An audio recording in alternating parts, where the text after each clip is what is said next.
all good to go. Thank you. Please take your seats. Good afternoon, everyone. Thank you so much for joining us.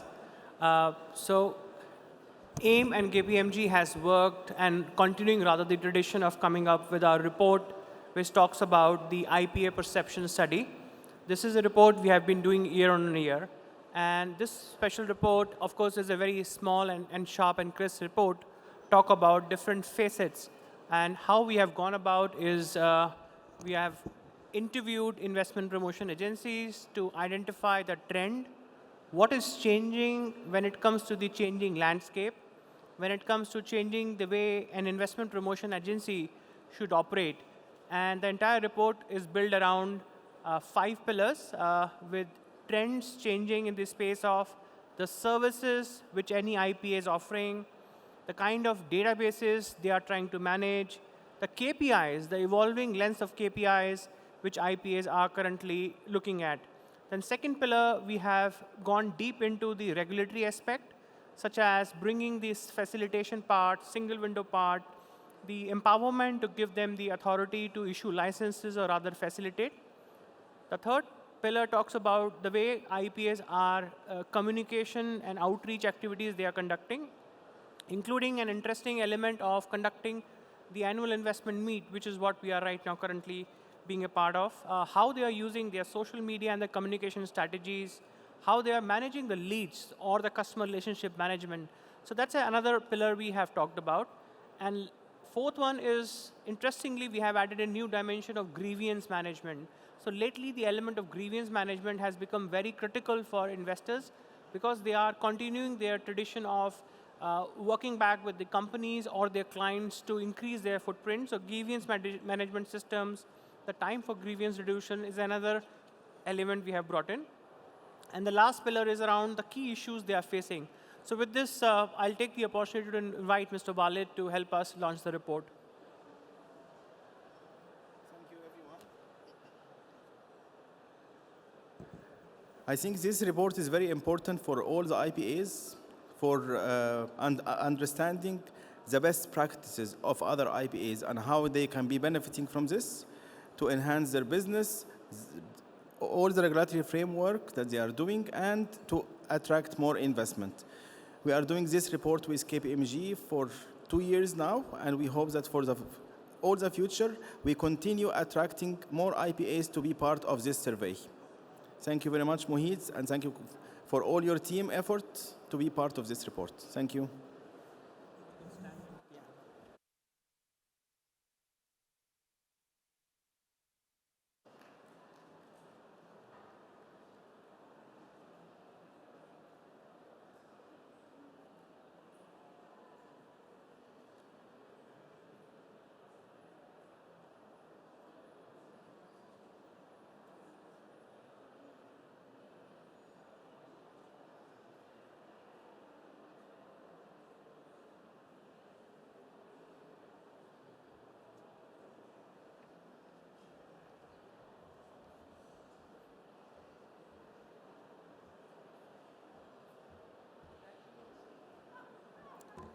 Thank you very much, Mohit and Walid.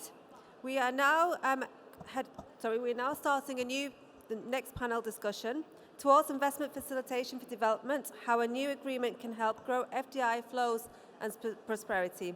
Our moderator is Matthew Stevenson, Head of Investment Policy and Practice at the World Economic Forum. He will be joined by the following panelists: Mohit Basin at KPMG, Ghada Abdelkader at Crescent Enterprises, Faisal Ad-Nabhani from the Ministry of Commerce, Industry and Investment Promotion of Oman. Welcome to the stage. Thank you very much. Thank you, Lou. Welcome, everyone. I realize we're getting close to lunch, so we're going to have to make this extra fun and interesting to keep your attention so nobody leaves. We promise you a very interesting session.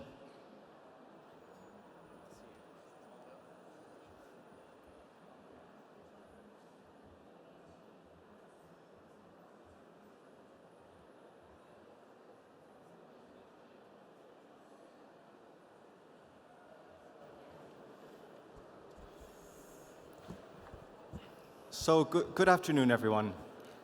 I'm Matthew Stevenson from the World Economic Forum. And we thought we would organize this session because there's a very important development in the world that not most people know about, and it creates a real opportunity to improve investment climates, which is what we all care about as investors and governments that want to attract and facilitate investment.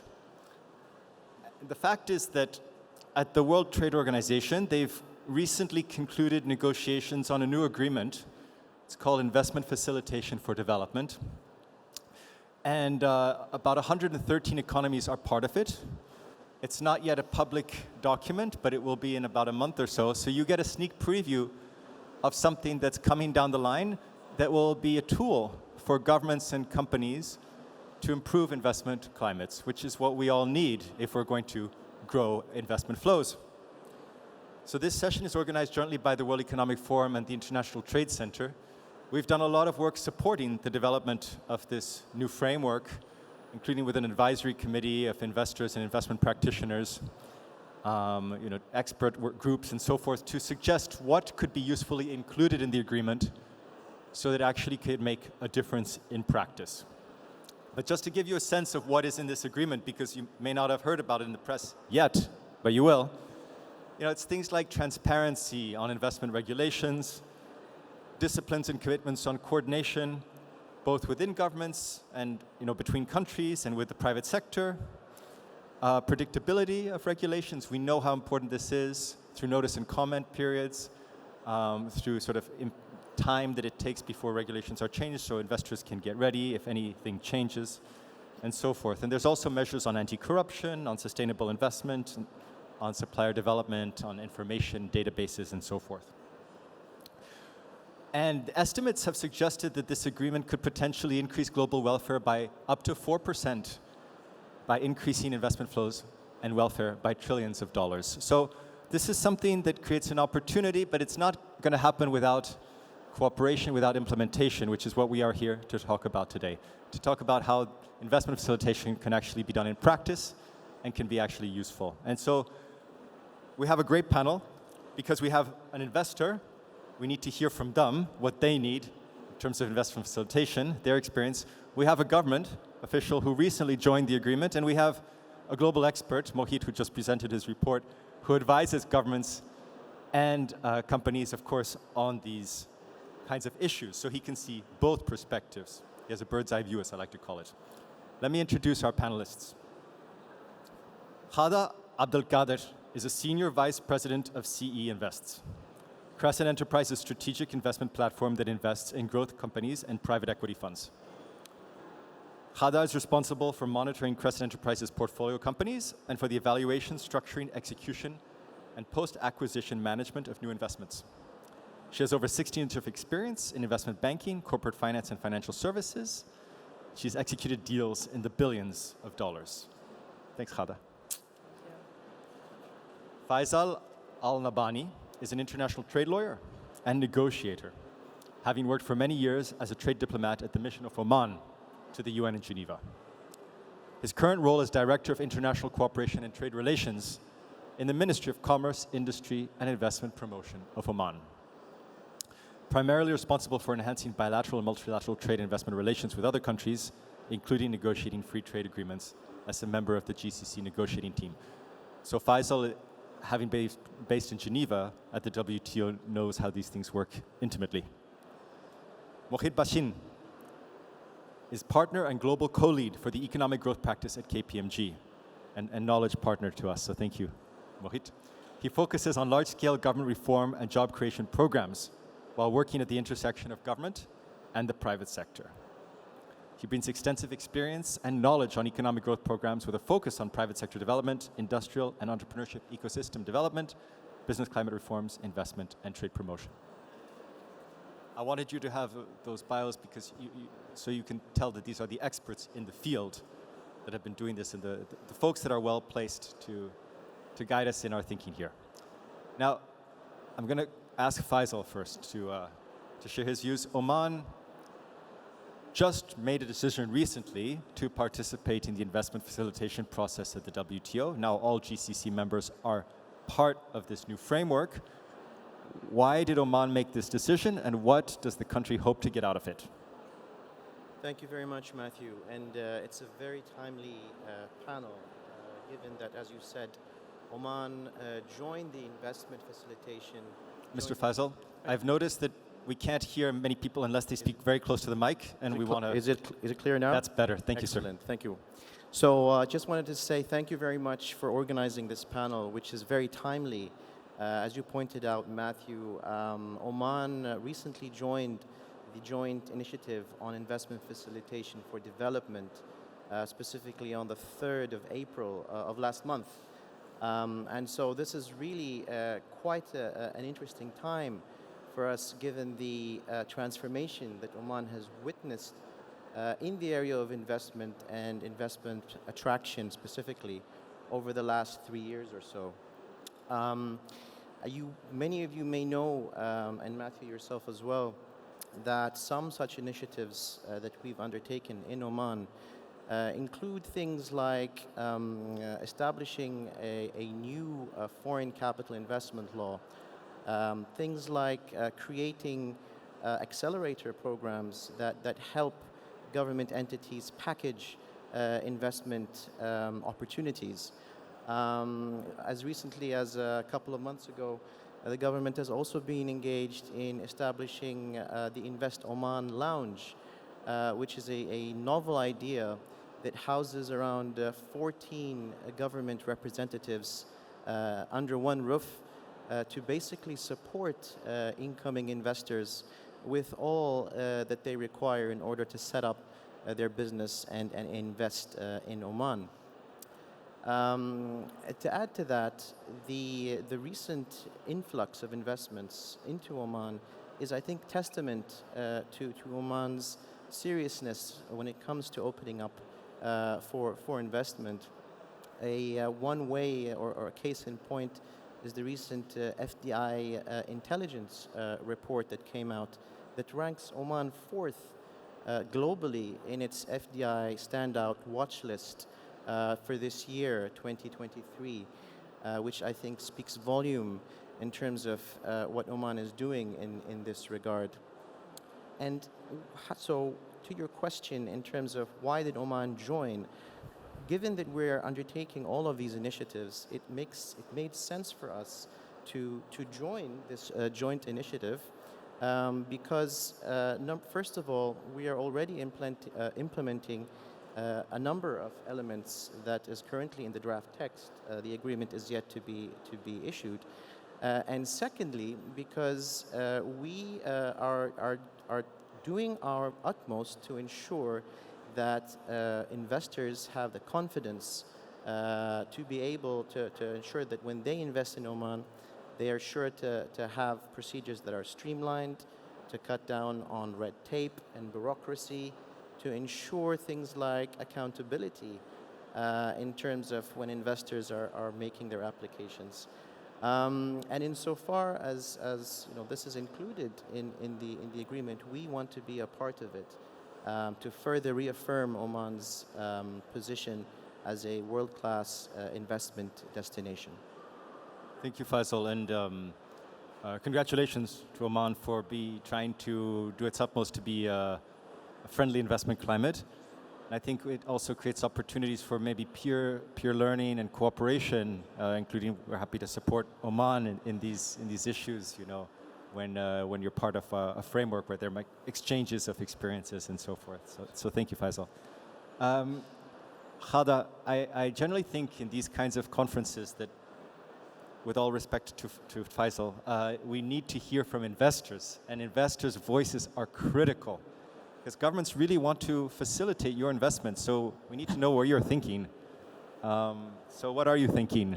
What have been some of the challenges that you've faced as an investor in terms of difficult policies, regulations, the non-friendly perhaps, or the slightly more difficult than it needs to be regulatory environment? And what kind of reforms would you have liked to see to invest more and for your life to be easier? And how do you think some of these might be advanced perhaps by this new investment facilitation framework? Well, thank you, Matthew, and good afternoon, everyone. It's a pleasure to be here and discuss this important topic among other fellow panelists. And first of all, congratulations, Faisal, on joining the facilitation agreement.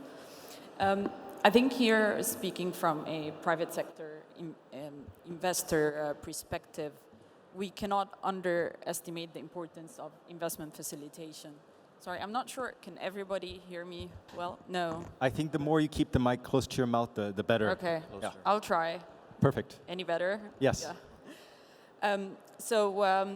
We at Crescent Enterprises, we have a quite diverse investment strategy. So we invest and operate across more than 15 countries in stages from early stage startups all the way to mature businesses and late stage companies. We do invest across sectors, ports, logistics, technology, which you've touched upon also earlier in the earlier panel about the FDI into the technological sector. So with such a diverse investment strategy, we very much welcome investment facilitation. And I believe under today's kind of how we live today, any kind of investment facilitation would have to be built on a digital foundation. And the way we look at that as investors, we kind of like to look at it throughout the investment life cycle. So prior to taking an investment decision, at the execution, and then post-investment. So the first stage is, we have been hearing from a lot of governments, and this is a key priority, is increasing and scaling up FDIs, right? But when it comes to how welcoming their processes and regulations, then it becomes a different kind of a story. And as one example, always, you would see, for example, a global investor will look into the MENA region as a key investment for a key destination for investment. Have huge population, great fundamentals, interesting sectors to invest in, rising, income, urbanization, all the kind of the right things on track. But you start looking as a global investor in, and you get that shock of, okay, this is not a one homogeneous region. This is multiple countries, and within each country, at times you have specific rules and regulations at a state level or a city level or so on. And that kind of create that initial kind of, okay, that's a lot for me to crack into that region. And frankly, it's not only unique to our region. If you look at Southeast Asia, for example, that would be another example, 700 million people population, but then again, you have the uniqueness of each country on its own. So once we get all this together into one platform and help facilitate to investors at the very first stage, the information gathering, getting to know about such countries, put that into a digitally enabled format that I'm sitting here today, I can understand everything, do the work, save the time and effort up front, understand the timelines, the processes of setting up businesses, key kind of aspects that any investor needs to know to be informed before taking the very first step of an investment decision. Things like what's important for countries, what is important for governments in terms of the sector. Particularly, each government or each country would have key sectors of focus, and these are the ones that will put towards them certain incentives, be it in the form of tax holidays or, financing or whatsoever. Understand that what constitute the top national agenda of such countries, how does that contribute to their sustainable development goals? We are, as a responsible investor, we do map our impact. Matthew, we're committed to the World Economic Forum Stakeholders Capitalism Metrics, in which we tend to also measure the impact of our investments and operations across, governance, people, prosperity, planet. So putting all of that together, aligning it in a digital format, and I would say finally, bringing that database of, I would say, local vetted suppliers / network of, be it, people that we would need as investors to deal with as consultants, lawyers, and so on and so forth. So that's kind of like facilitating everything sorry, it's a longer thing, but that's all like more of at a pre-investment decision situation. Once we have that ready in place, we move to execution. Typically, you would like to mirror that, what you have seen as forms, as information being put into that systems. You start executing. And Faisal made a very good point. It's about having that one focal point, when he referenced multiple government organizations under one roof.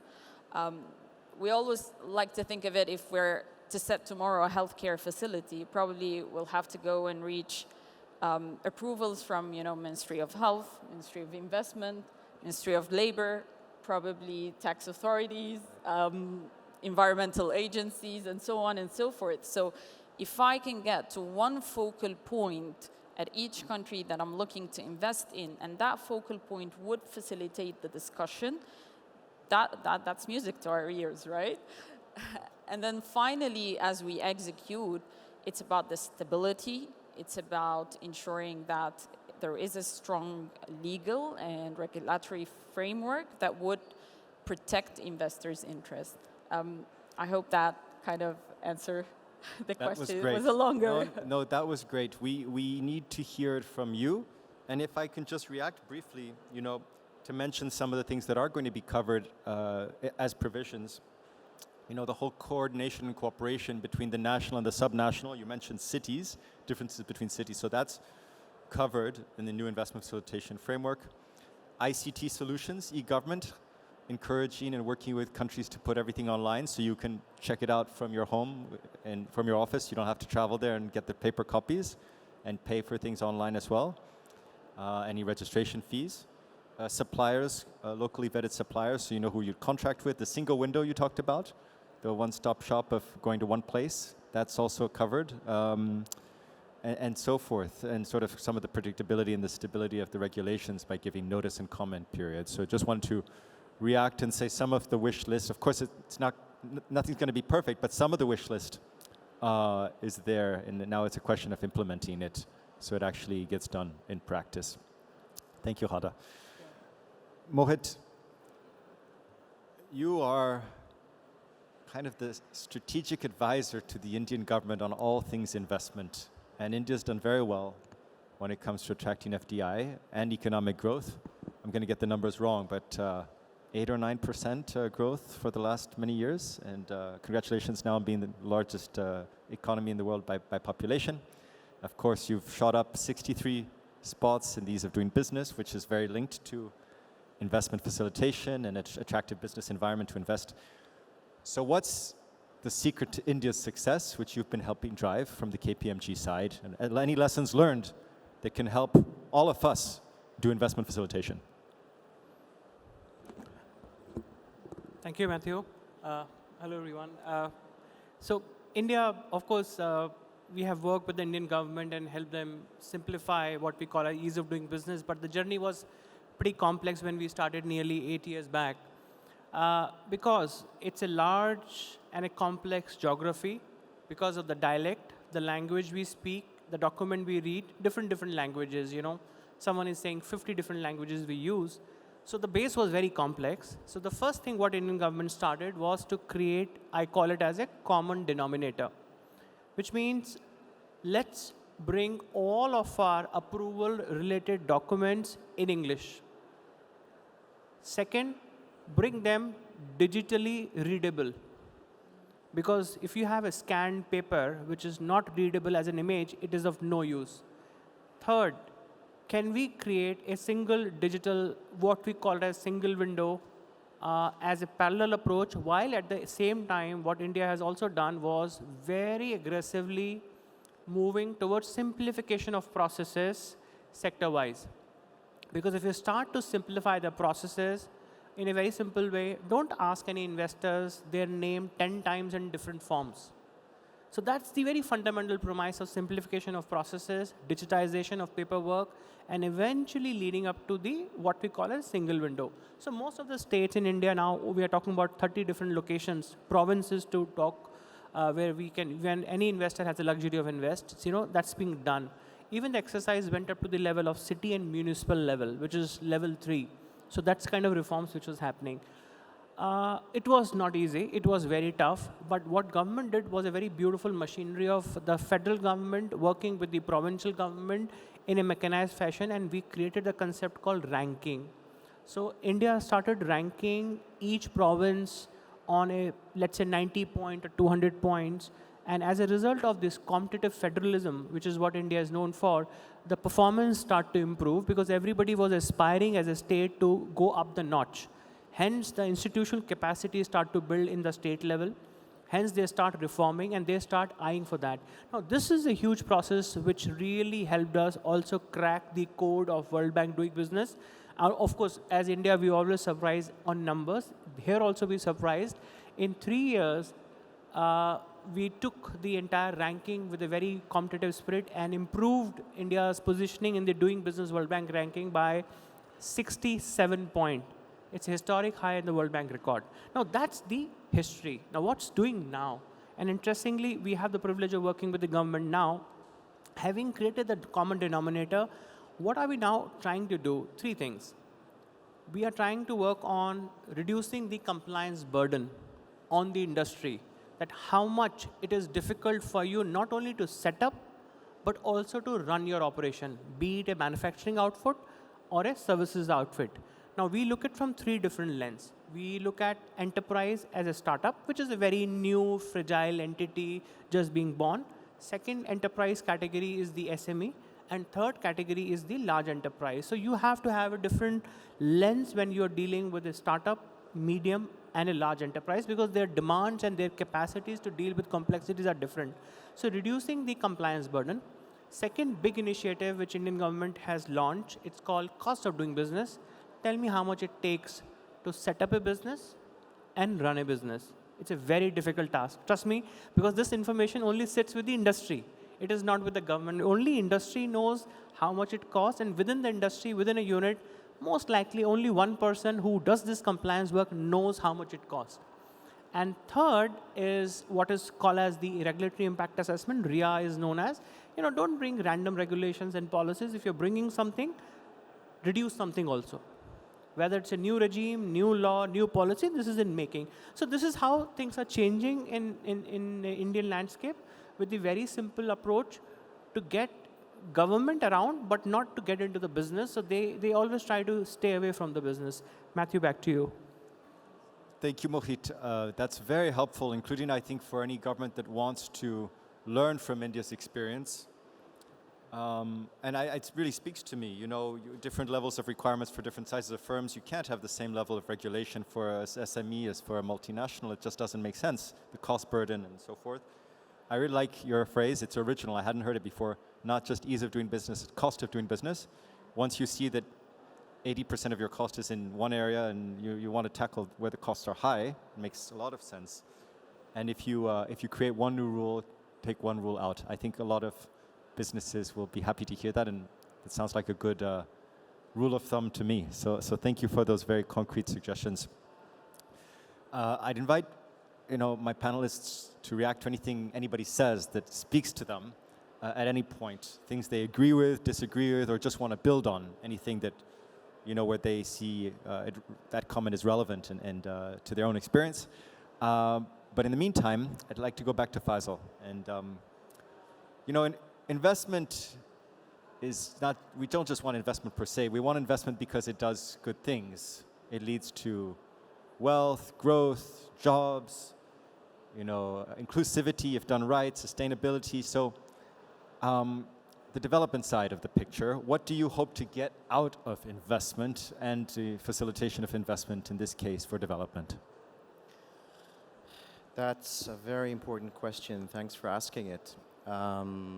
Of course, with investment comes a lot of opportunity, not just for investors themselves, but even for the countries where the investors are investing.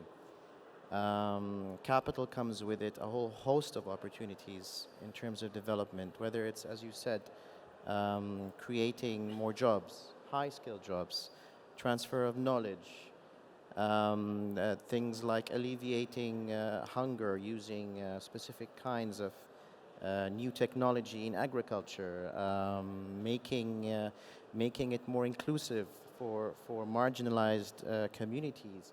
There's a whole host of ways with which governments can capitalize on this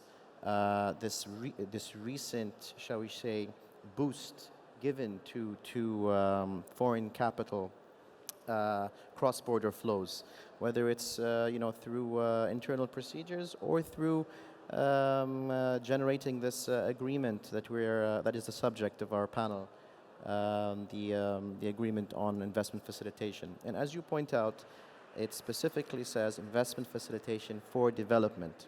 So development is an essential component of the outcome document, which hopefully will see the light by the end of the year, hopefully before the end of the year. Let's see. But in any case, the agreement is envisioned to allow developing and least developed countries to implement the various commitments within it at a pace that is commensurate to its level of development. And I think that's very important, because what the WTO is trying to do, and this is a WTO agreement, is really encourage countries across the spectrum of the development level to open up for investment, to facilitate all that is necessary for investors to know about about the investment climate, so that's transparency, to facilitate the procedures, to streamline whatever procedures are there, to get best practices, to learn from best practices as well. Because oftentimes we do find that governments want to open up, but are restricted by the fact that it's a new thing for them. And they require capacity building, they require technical assistance. All this is made, all this has provision for it in the draft agreement. And the way it is done is very similar to the trade facilitation agreement, which some of you may have heard about. Basically, dividing the commitments into three various different categories, where each developing and least developed country can self-designate for themselves the extent to which they are in a position to implement, and if not, basically benefit from grace periods or transitional periods for implementation. And the idea is that really what we're trying to do is to eliminate the barriers to investment, to eliminate the barriers for capital, for flow of capital cross-border. Efficient allocation of capital is something that I think is really called for across the world, so that capital will find its target destination, not just based on, as I said, just generating profit, but how can capital also assist in attaining or in helping countries achieve their SDG targets, for example. And that's why the aim and the hope really is that once this agreement gets generated and is applied across the board, you will find countries who are going to become more empowered to achieve a lot of the SDGs and their own development targets, whether it's targets related to developing infrastructure, whether it's new technologies like AI, for example, whether it's, as we heard in the past panel, how to best make use of data and how to compile data in a useful manner. This is one of the challenges that we are faced with, whether it's in government or the private sector. So this kind of coming together, this togetherness that I feel an agreement on investment facilitation would foster is something that is really good for everybody, for all countries across the development spectrum. And we in Oman are looking forward to seeing the fruits of these long negotiations come to light, and for others to benefit from the fruits of their labor. So I think I'll stop there. Thank you, Faisal. It's almost like we all know there's market failure when markets don't clear perfectly because of lack of information or costs, transaction costs. And we can put in place mechanisms to address information asymmetries and help connect investors to investment opportunities and speed up processes so that these sort of costs and information asymmetries and market failure challenges are addressed. I almost think of it in those terms to sort of put it in standard, textbook economics. This is a tool to address market failure and improve the functioning of markets, the clearance of markets. Back to Ghada. And we're getting close to the end of our panel, but I have often in many conversations heard investors tell me the following, and it's really struck me because that stability of regulations is the most important thing. Don't change regulations on me too quickly. I can adapt to any regulations, but if you change them too quickly, my whole calculations of my cost benefit and my profit return on investment is thrown out the window. Please don't do that. Otherwise, I will not be comfortable. I will not invest. I'll not come back. Is this true? Is this the most important thing? Stability, predictability of regulations, and how do you see that maybe being supported by this new agreement, Ghada?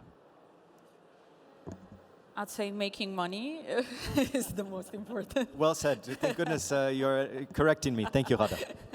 No, so of course, predictability, 100%. I think once you start taking that investment decision, you're building your whole investment returns on a set of assumptions and facts that exist at that point of time. And you're kind of modeling your risks and returns accordingly. So any sudden change on things that you have not taken into consideration, and particularly when it's coming from governments, where you have very little kind of room as an investor to address these changes in quite a quick fashion, that kind of disrupt the model and to an extent kind of scare off other investors from entering such a market. So I think the more you bring investors into the conversation, actually all stakeholders into that conversation, the more you create that win-win situation. At the end of the day, we ourselves as a long-term investors, so we would like to see stability, predictability, and whenever there are changes, just be part of that conversation and bring what we can collectively, again, create a win-win situation for all. Thank you, Ghada. So, as to close, I'm going to ask Mohit first, and then Faisal, then Ghada, for a final thought, like if they wanted to leave us. And I know, Mohit, I'm going to also suggest if you want to throw in any wisdom you've seen from your global perspective, because KPMG operates not just in India on these issues, but 40 to 50 economies, if I'm not mistaken. Yeah. Is that right? Yeah. Presence in 160 economies, but you have projects in 40 or 50 countries. Which one? Nearly 40. Okay. I'm not doing advertising for you. This is a fact. So tell us what you've seen in terms of the global view, good things, bad things, in terms of investment facilitation, and any final thoughts, and then we'll go to Faisal. Thank you. So I'll just share an interesting perspective what governments are doing. They are basically doing A, B, C, D. So they representing accountability in terms of which department is supposed to do what, by when, in what shape. So that's the very first task they are bringing. B is representing they are building capacities and capabilities within their institutions. Having enough number of people in an institution to perform a task, what they are accountable for, and having the right capability to deliver that task is another art. I interacted with a lot of investment promotion agencies yesterday. They have nearly 80, 70 headcount in their institutions, but are they really capable to deal with the scientific element of a sector which is called FDI? Third, very complicated, which is C, is bringing convergence between two departments, not to complicate, rather simplify the task from the outside in perspective. They are not doing it for them, they are doing it for the investor. And third, and D, which is the most upcoming talk, and we talked about that in this session, the previous, is digitization. So bringing accountability, A, B, building capacities and capabilities, C, convergence, and D, representing digitization. So A, B, C, D. A, B, C, D. Thanks, Mohit. Very clever. Faisal. That was well thought through, Mohit. So now I have to come up with something else. Thank you for that. D, E, F. EF. I'm just gonna say it in maybe in just general terms. I think countries should not, governments specifically, should not be hesitant to really get on the investment wave, as it were. In the past, there have been all sorts of concerns, whether it's related to jobs, whether it's related to other kinds of concerns that many of you are aware of. But I think the time now has come really to leverage on the willingness of people to sort of invest abroad, to people to find different markets, diversify their portfolios, because this is the time. The ESG issue as well, how to as well leverage on the sudden surge on renewable energy requirements. All of these these developments are going to make it almost mandatory to invest in those countries and in those governments that have these conditions that are necessary for investment to grow in a environment conscious way, in a government conscious way, governance conscious way, and in a social conscious way. Therefore, I think the main message would be go ahead, whether you are in government, whether you are an investor, go ahead and think global, think big, and think cross-country. Thank you, Faisal. Khada. I think looking at the emerging markets now, it's creating a lot of opportunities across countries, and I think across all countries they'll be chasing the capital, and they have to act and create those welcoming and conducive environments and create the level playing field for private sector to come and lead that development alongside the governments to create those win-win situations. Thank you. And if I may provide my own one thought for each of our wonderful panelists. So Crescent is looking for opportunities. It's in 15 markets. It sees a lot of opportunities in emerging markets. Talk to Crescent if you have thoughts. Oman is open for business. Oman wants to be investment friendly. It is being investment friendly. Absolutely. Think of Oman.